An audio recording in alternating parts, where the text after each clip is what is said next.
রাওয়ালপিন্ডিতে প্রথম ম্যাচ জেতার আগেও হয়তো অনেকেই ভাবতে পারেননি পাকিস্তানের বিপক্ষে প্রথমবার টেস্ট জিতবে বাংলাদেশ। 10 উইকেটে ম্যাচ জিতে দ্বিতীয় টেস্টের আগে তাই সিরিজ জয়ের স্বপ্ন দেখতে শুরু করেছেন অনেকেই। তবে পরিসংখ্যান ঘেটে যদি টাইগারদের টেস্ট সিরিজের রেকর্ড বের করা হয়, হতাশ হতে পারেন আপনিও।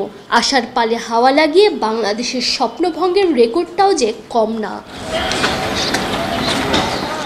পাকিস্তান সিরিজের আগে এখন পর্যন্ত বাংলাদেশ টেস্ট খেলেছে 143টা, এর মধ্যে আবার 61টা সিরিজই ছিল 2 ম্যাচের। ম্যাচ জয়ের সংখ্যা মাত্র 20। বাংলাদেশ এখন পর্যন্ত সিরিজ জিতেছে 8টা। 2 ম্যাচের 61 সিরিজের মধ্যে বাংলাদেশের জয় মাত্র 3টায়। প্রথমবার 2005-এ জিম্বাবুয়ের বিপক্ষে, 2009 আর 2018-তে ওয়েস্ট ইন্ডিজের বিপক্ষে। অর্থাৎ শেষবার বাংলাদেশ 2 ম্যাচের সিরিজের 2 ম্যাচই জিতেছিল 6 বছর আগে। পাকিস্তান সিরিজের আগ পর্যন্ত 2 ম্যাচের সিরিজে বাংলাদেশ ড্র করেছে 9টায়। ড্র হওয়া সেই সিরিজে মোট 3বার প্রথম ম্যাচ জিতে এগিয়ে থাকলেও শেষটায় সিরিজ ড্র নিয়েই বাংলাদেশকে সন্তুষ্ট থাকতে হয়েছে। এটা চিপস বিস্কিট বিস্কিট আপনারা চিপসকে চিপস বলতে হবে।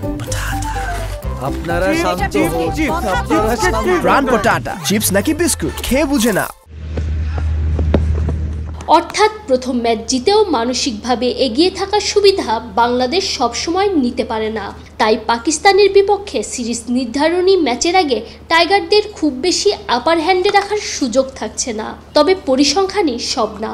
প্রথমবার টেস্ট জেতার পর দ্বিতীয় ম্যাচও নিঃসন্দেহেই জেতার জন্যই মাঠে নামবে নাজমুল হোসেন শান্তর দল। ব্যাটিং, বোলিং, ফিল্ডিং আগের ম্যাচের মতো এ ম্যাচেও 3 ডিপার্টমেন্টেই ভালো করতে পারলে অতীত ইতিহাসকে ভুল প্রমাণ করা অসম্ভব কিছু না। তানজিম ঐশী, অলরাউন্ডার।